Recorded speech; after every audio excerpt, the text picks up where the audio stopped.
Malik's hands are covered in grease as he tightens a bolt on a customer's car, his brow furrowed in concentration. The shop is dimly lit, filled with the smell of oil and metal. A few workers are scattered about, each lost in their tasks, their silent movements a testament to the long hours they've put in. Malik is no different. He's been here since dawn. His movements are steady, practiced, a rhythm that's become second nature. Customer, white man, mid-40s, gruff voice, leaning against the counter. "You know, you're real good with cars, Malik. I never thought I'd see a guy like you in this line of work, but you keep proving me wrong." Malik, wiping his hands on a rag, forces a smile but doesn't look up. He's used to this, patronizing compliments wrapped in undertones of surprise. Malik, calm, measured. "Thank you, sir. I've been doing this a long time." Customer, chuckling, dismissive. "Yeah, but, well, you know, I always thought people like you'd end up doing something else, maybe in construction or whatever. But hey, you do good work. Can't argue with that." Malik nods, his eyes narrowing slightly, but he doesn't respond. The man seems to sense the discomfort, but it's too late. The damage is done. He moves on, but Malik's thoughts linger, stewing in a space he's all too familiar with, where every compliment is measured, and every success feels like a reminder of what he's up against. Malik drives through the quiet streets, the late afternoon sun casting long shadows on the road. His old car rattles beneath him, but it gets him where he needs to go. He's on his way to pick up Jasmine from school. The city feels heavy today, the weight of the streets pressing in on him. The peaceful quiet is interrupted by the flashing lights in his rearview mirror, Malik muttering under his breath. Not again. He pulls over to the side of the road. He knows the drill. It's routine, but it never gets easier. As he comes to a stop, he rests his hands on the steering wheel and glances nervously at the rearview mirror. Officer Cooper steps out of his patrol car. Malik knows this man's face. He's seen him before, always with that same sneer, always with the same quiet judgment in his eyes. Officer Cooper, smiling coldly as he approaches. "Evening, Malik. Everything all right with your car?" "Looks like it's on its last leg." Malik, keeping his voice calm. "It's fine, officer. Just on my way to pick up my sister." Officer Cooper, smirking, eyes scanning Malik's car and then his appearance. "Your sister, huh? That your idea of making it? I always figured you folks'd want better than, well, this." Malik's grip tightens on the wheel. He swallows hard, feeling the sting of the officer's words. He knows where this is going, and he knows any wrong move could escalate it. Malik, forcing calm. "Like I said, it's fine. Just trying to get where I'm going."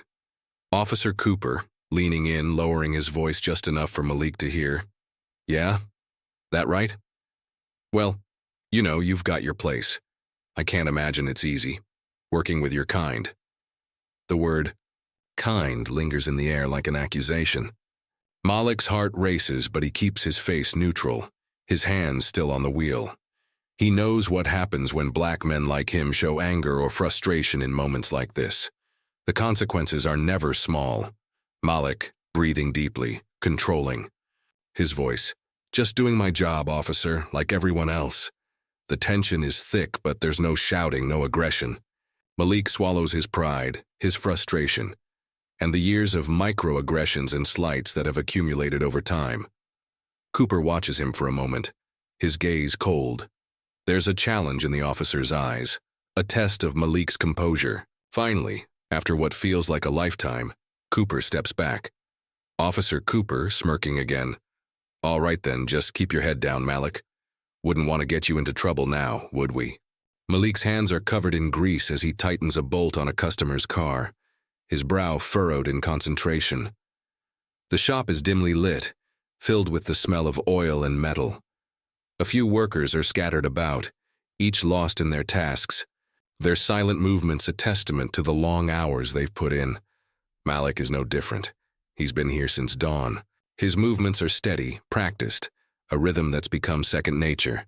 Customer, white man, mid-40s, gruff voice, leaning against the counter. "You know, you're real good with cars, Malik. I never thought I'd see a guy like you in this line of work, but you keep proving me wrong." Malik, wiping his hands on a rag, forces a smile but doesn't look up.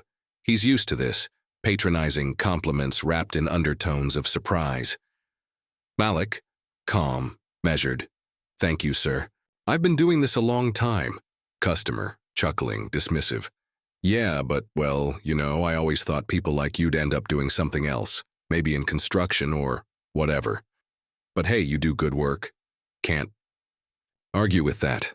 Malik nods, his eyes narrowing slightly, but he doesn't respond. The man seems to sense the discomfort, but it's too late. The damage is done. He moves on, but Malik's thoughts linger, stewing in a space he's all too familiar with, where every compliment is measured, and every success feels like a reminder of what he's up against. Malik drives through the quiet streets, the late afternoon sun casting long shadows on the road. His old car rattles beneath him, but it gets him where he needs to go. He's on his way to pick up Jasmine from school. The city feels heavy today, the weight of the streets pressing in on him. The peaceful quiet is interrupted by the flashing lights in his rearview mirror, Malik muttering under his breath. Not again. He pulls over to the side of the road. He knows the drill. It's routine, but it never gets easier. As he comes to a stop, he rests his hands on the steering wheel and glances nervously at the rearview mirror. Officer Cooper steps out of his patrol car.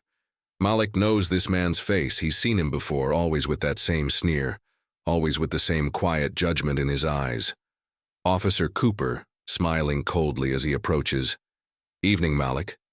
Everything all right with your car? Looks like it's on its last leg. Malik, keeping his voice calm.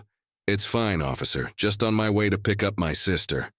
Officer Cooper, smirking, eyes scanning Malik's car and then his appearance. Your sister, huh? That your idea of making it? I always figured you folks'd want better than, well, this. Malik's grip tightens on the wheel.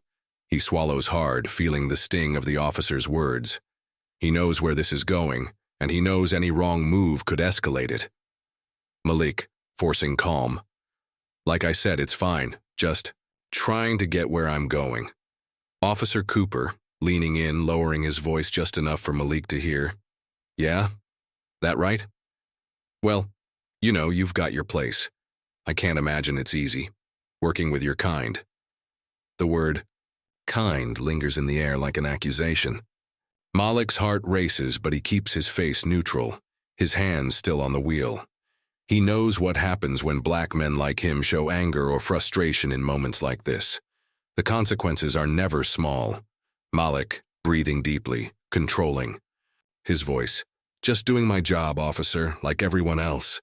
The tension is thick, but there's no shouting, no aggression. Malik swallows his pride, his frustration, and the years of microaggressions and slights that have accumulated over time. Cooper watches him for a moment, his gaze cold. There's a challenge in the officer's eyes, a test of Malik's composure. Finally, after what feels like a lifetime, Cooper steps back. Officer Cooper, smirking again. All right then, just keep your head down, Malik. Wouldn't want to get you into trouble now, would we? Jasmine, grinning. Well, I don't know about making things better, but I've been working on this new dance routine. Want to see? Malik, smiling for real now, the weight lifting just a little. Yeah, let's see what you've got. As they walk off together, Malik's thoughts are still heavy, but the burden feels different now, like something he's starting to understand. This isn't just about him anymore. This is about something bigger, something worth fighting for. Malik steps into the small, dimly lit break room at the auto shop. The smell of leftover coffee and engine grease lingers in the air as he sets his lunch down on the table. His co-workers are scattered around, talking and laughing. He opens his sandwich, his mind already wandering to the work awaiting him on the floor. But just as he takes a bite, one of his co-workers, Greg, leans in from across the room, clearly trying to make conversation. Greg, grinning, voice playful but edged with something sharper. Hey Malik, I heard you used to work in a law office. Is that true? I mean, you don't look like the kind of guy who'd be good with paperwork. Malik pauses, chewing slowly, choosing his words carefully as he forces a smile. Yeah, I did some office work before, but this is where I'm at now. Greg, chuckling, not picking up on Malik's discomfort. Wow, didn't think you'd go. From the boardroom to grease-stained overalls. What, you tired of dealing with people who actually use their brains? Malik's jaw tightens slightly, but he keeps his composure. This kind of thing isn't new. He's heard it all before. Casual. Racism wrapped in a joke, a slap on the back that hurts more than it heals. He looks down at his sandwich, trying to ignore the way his stomach twists. Malik, quietly, just enough for Greg to hear. I'm good where I am, Greg. Can we just eat in peace today? Greg's grin falters for a second, but he quickly brushes it off. The conversation shifts, but Malik's heart is still heavy. He's used to these comments, but that doesn't make them any easier to swallow. Every day feels like a test of how much he can take before breaking. But he knows, he has, to keep his head down, for his sister, for the life he's trying to build. A few days later, Malik is driving home, the weight of the day still hanging over him. The road is quiet, the late afternoon sun beginning its descent, when the familiar red and blue lights flash behind him. He pulls over, taking a deep breath, already bracing for what's to come. It's Officer Cooper again. Officer Cooper, smirking as he steps out of the car, his voice dripping with condescension. Well, well, Malik, back again. I suppose you've got a broken taillight this time, huh? Malik, keeping his voice steady, trying to control the frustration bubbling up inside. I'm just trying to get home, officer. It's just the taillight, that's all. Officer Cooper, eyeing Malik's car with exaggerated scrutiny, his smile widening. You know, I've been wondering, what do you even do with a car like this? A guy like you probably doesn't have the best luck with money. I bet this thing's, more trouble than it's worth, huh?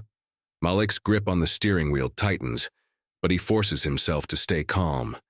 He knows how this goes.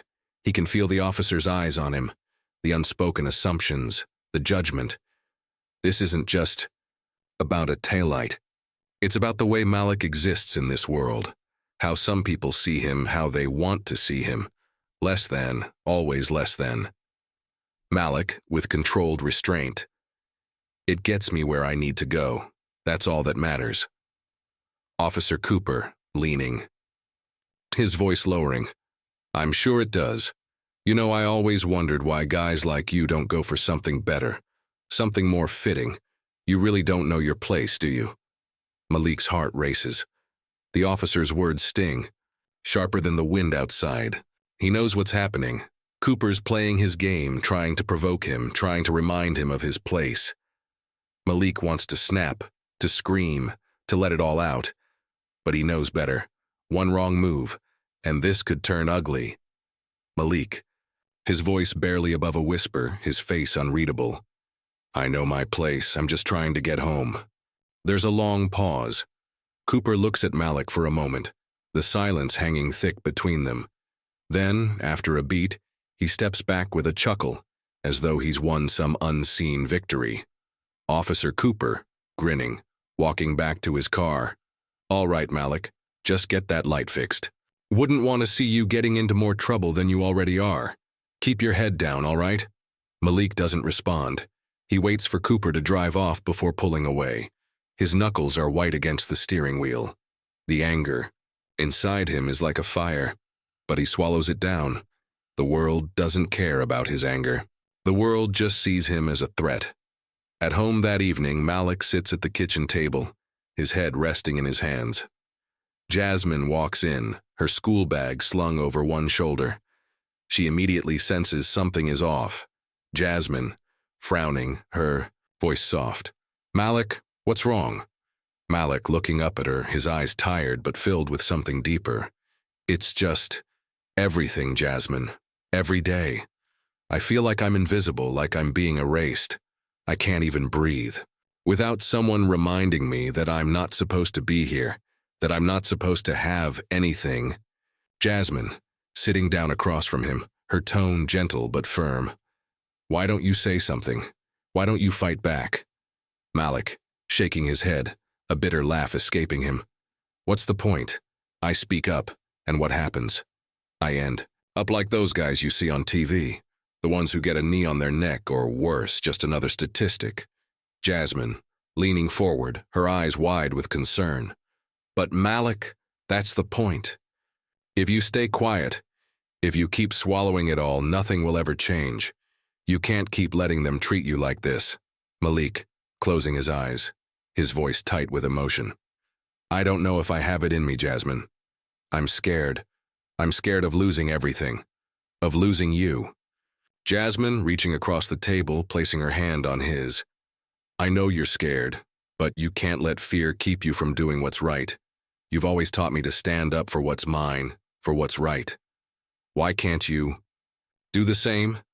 Malik stares at her hand on his, her words cutting through the heavy fog in his mind. There's a part of him that wants to believe her, that wants to believe he can do something, but fear still holds him, a chain wrapped tight around his chest. Malik, quietly, more to himself than to her. I don't know, Jasmine. I just don't know. The next few days are a blur of routine. Work, the tension in the air, the casual racism that keeps coming at him from all sides. But this time, something's different. Malik can't shake the conversation with Jasmine. Her words echo in his mind, pushing him to see beyond the walls he's built for protection. He walks through the community park one evening, a bit lost, in thought, when he spots a few familiar faces, a group of men gathered together talking quietly. He recognizes some of them from the neighborhood, people who've lived through the same struggles he has. As he approaches, one of them, DeAndre, looks up and nods at him. DeAndre, smiling though there's something guarded in his eyes. Malik, you good, man? Malik, nodding but his voice uncertain. I don't know anymore. Everything feels wrong. DeAndre pauses, the weight of his own experiences settling between them. Yeah, man, I feel that. We all do. But you can't keep letting it tear you apart. You think you're the only one feeling like this? We all got stories, but we gotta stand up. Together. Malik, looking at him, finally feeling the spark of something stir within him. Together? DeAndre, nodding, voice steady and sure. Yeah.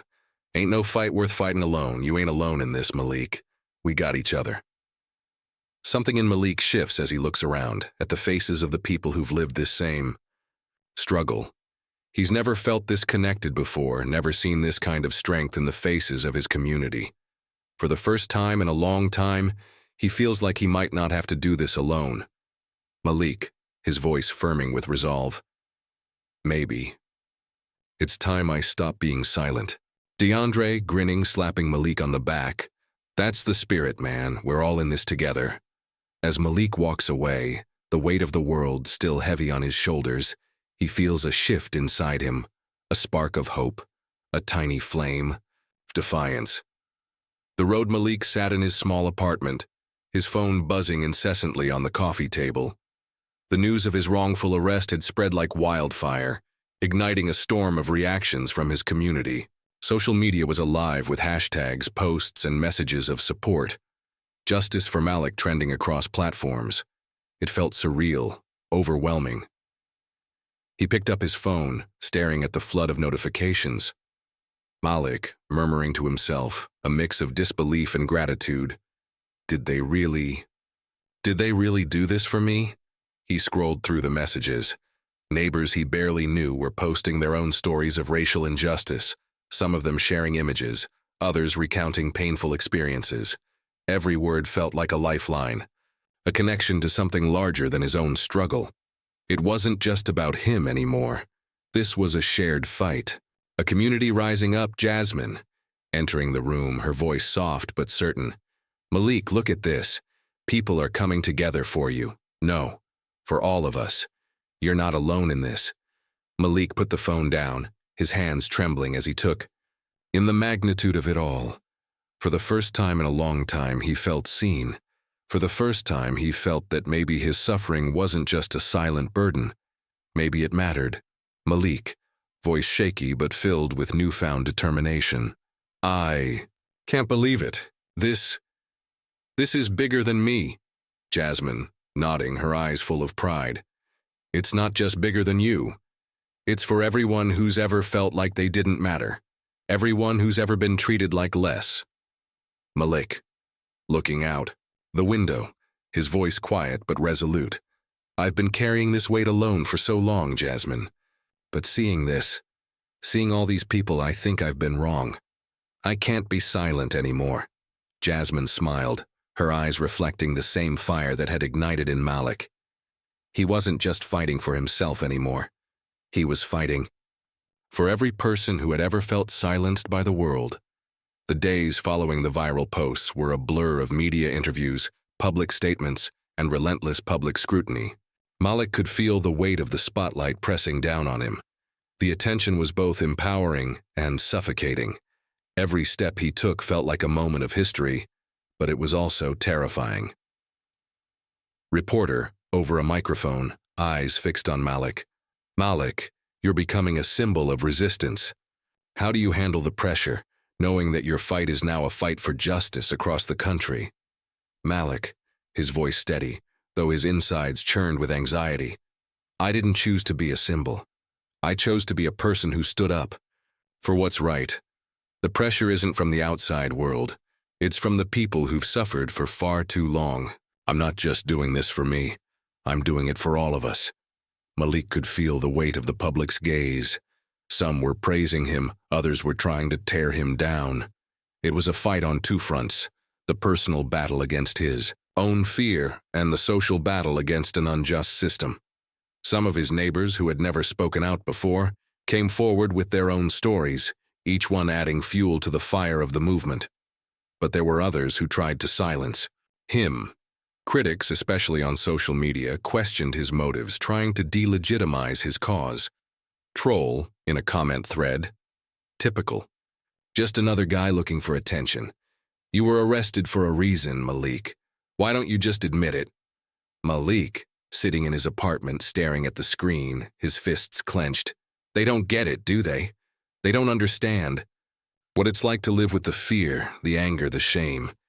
It's not about attention, it's about standing up for what's right. But with every insult, with every attempt to drag him down, there was also a flood of support. Activists, influencers, even people he didn't know were rallying behind him. His story had become their story, and the fear that had once paralyzed him began to shift into something else. Strength, resolve. The day Malik came face to face with Officer Cooper again, everything in him burned with a fire he hadn't known existed. The tension between them was palpable, a culmination of years of mistreatment, humiliation, and pain. He had avoided this confrontation for so long, but now he was ready. Officer Cooper, his voice dripping with mockery. So, Malik, the hero of the day. How's it feel to be the center of attention? Malik stood tall, no longer cowering under Cooper's oppressive gaze. For the first time, his voice didn't tremble with fear. It shook with righteous anger.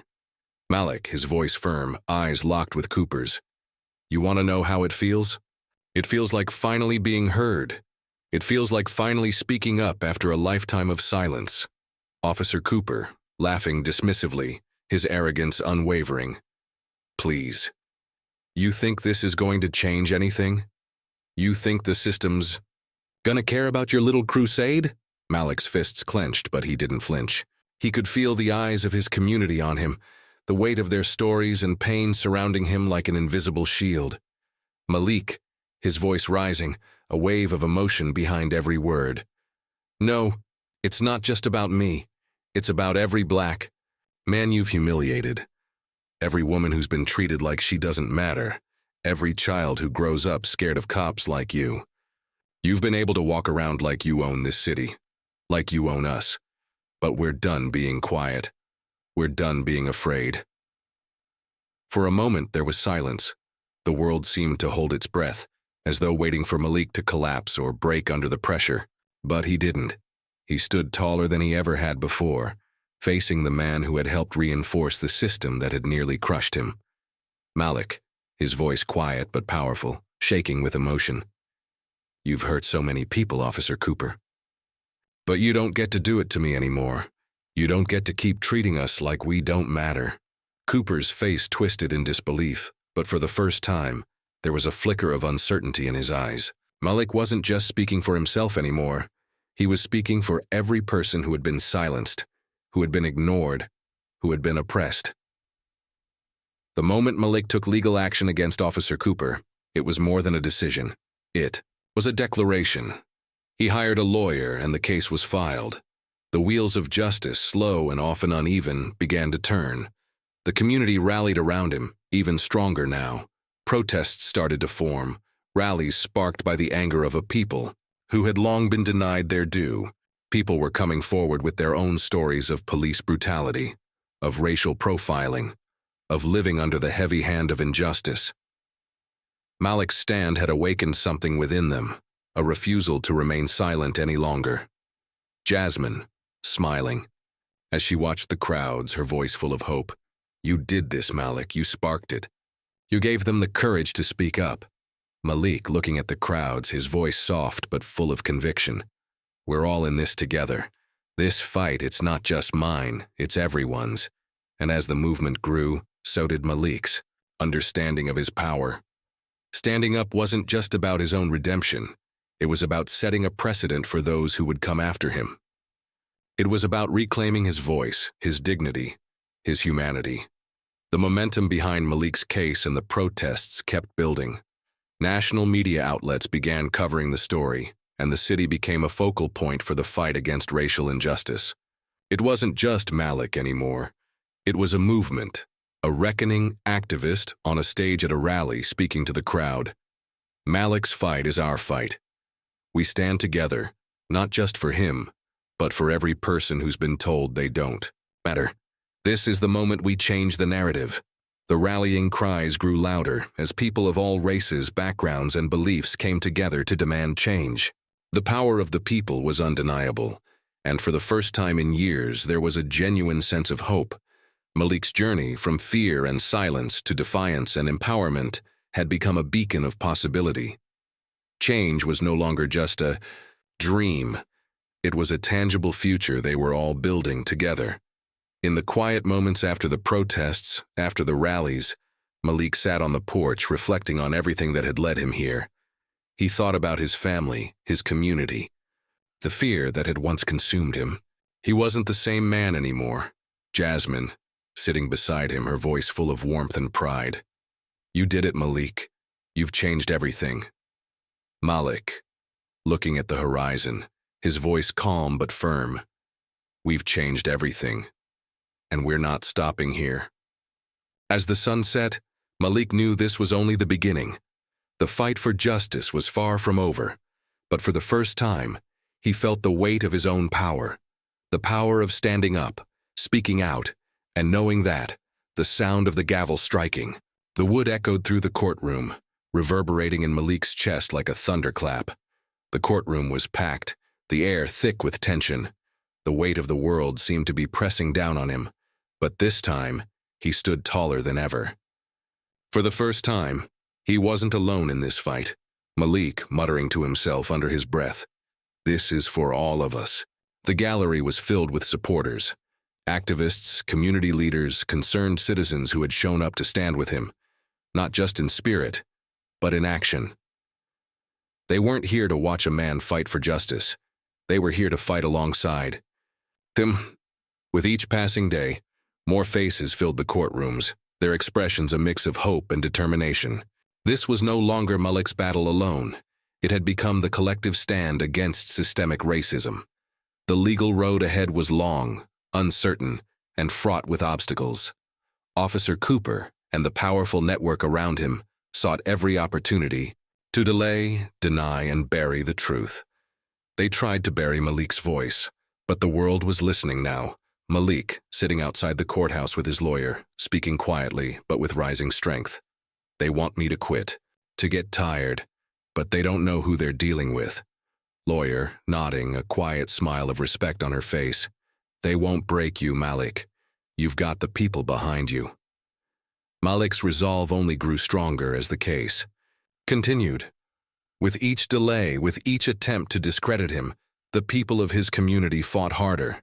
They marched, they spoke, they made sure Malik knew that this fight wasn't just about him. It was for everyone who had ever felt the cold sting of racism, for every person silenced by the system. And then, one day the news came. Officer Cooper was under formal investigation. The fact that an officer of the law was being held accountable was a victory, even if the battle wasn't won yet. It wasn't the end of the fight, but it was a sign of progress. For the first time, Malik felt a flicker of something other than exhaustion. Hope. Malik, walking out of the courthouse looking at his sister Jasmine, his eyes tired but alive with determination. It's not over, but we're winning. Malik's transformation was becoming more than just public appearances and legal victories.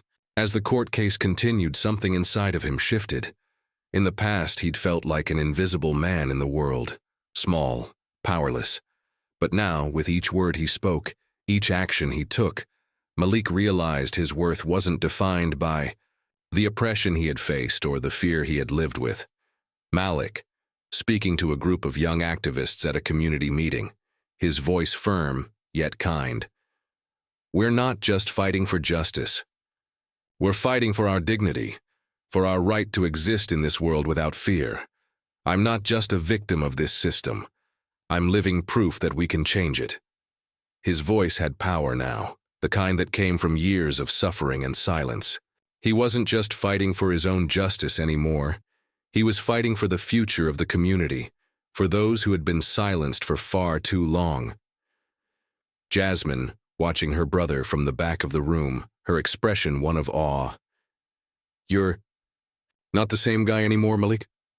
Malik, looking back at her with a tired but proud smile. I'm not, and I'm not stopping. He continued his work as a mechanic, his hands still oily, still rough from years of labor. But his role in the community had grown. He spoke at rallies. He organized events. He became the voice of his neighborhood, a voice that had been silenced for far too long. And as he shared his story, he realized that the scars of his past didn't define him. They fueled him. Every speech he gave, every community gathering he attended, reinforced the idea that they could fight back. They could change the future. With every person who came forward, who shared their own story of racial injustice, Malik felt something inside of him click into place. This wasn't just about righting his wrongs. This was about all of them. Malik, after another rally, his voice full of passion. This fight isn't just about me. It's about every person who's been told they don't matter. It's about changing the world, one step at a time. That energy of change was palpable in the air. Jasmine had watched her brother's transformation with both pride and inspiration. The Malik she had once seen as a protector was now becoming the protector of a whole community. She had always looked up to him, but now she was beginning to see something in herself. Jasmine, speaking to her friend, a fire in her voice. I don't just want to be a bystander anymore. I want to fight too. I want to make sure this doesn't stop with Malik. Jasmine's awakening was as much a part of the story as Malik's. She had spent so much of her life feeling like she was just his little sister, silent and waiting in the wings. But now she was ready to step forward. She joined youth movements, began organizing her own rallies, and worked tirelessly to raise awareness about racial equality. Jasmine, on stage, speaking to a crowd of young activists, her voice filled with conviction. We are the future. And we won't stop fighting until we get the justice we deserve. I'm not standing behind anyone anymore. I'm standing with all of you. The future was changing before her eyes, and Jasmine, inspired by her brother's courage and resilience, knew that the fight was no longer just about the past. It was about shaping the future. But even with the progress, Malik understood that the battle was far from over. The weight of the system was still there, heavy and oppressive, lurking just beneath the surface. The fight for racial justice couldn't be won in a day, but Malik no longer felt like he was at the mercy of it. He had found his voice. He had found his power. Malik, sitting with Jasmine on the front steps of their home, looking out into the night, his voice soft but resolute. I'm not free yet, Jasmine, but I'm not afraid anymore, and that's the start. The journey wasn't over, but Malik no longer waited for change to come. He was now an active part of it. The weight of systemic oppression still loomed large, but he no longer felt small under its weight. Malik standing up, offering his hand to Jasmine. We're going to keep pushing together for as long as it takes. As Malik walked down the street that evening, he felt the shift within himself. The world around him hadn't changed overnight, but he had, and that was enough. The streets that once felt hostile, the streets where his fears had once kept him, silent, now felt different. People were gathering. Neighbors who once kept to themselves now spoke to each other in solidarity. There was a quiet strength in the air, the kind of strength that comes from a community united in purpose. Malik wasn't just walking down the street anymore. He was walking toward the future. His community was walking with him, and with each step, the world felt a little bit more like it could change. Malik to himself as he walks past a group of neighbors, his voice filled with quiet pride. This is what we've been fighting for. This is what it looks like.